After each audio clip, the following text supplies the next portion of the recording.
आपल्या प्रयोगचं नाव आहे डुलणारी बाहुली. एक फुगा घ्यायचा, त्याच्यामध्ये एक कॉइन टाकायचा.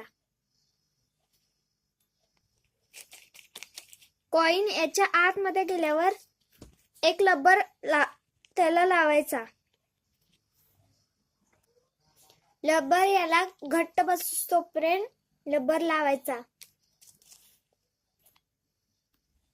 रबर याला घट्ट बसला की कॉइन फुग्यातून आत ढकलायचा.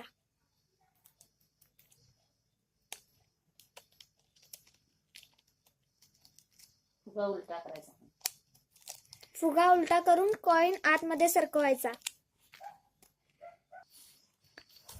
आत ढकलल्यानंतर फुगा फुगवून घ्यायचा.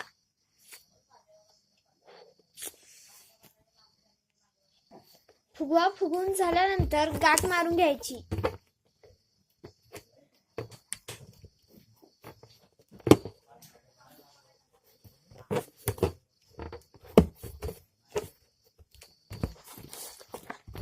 गाठ मारून घेतल्यानंतर मार्करने याच्यावर स्माइली काढून घ्यायची.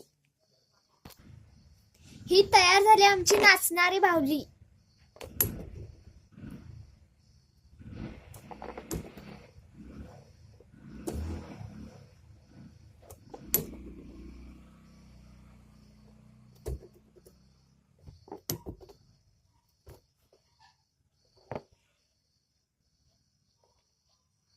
नाचणारी बाहुली.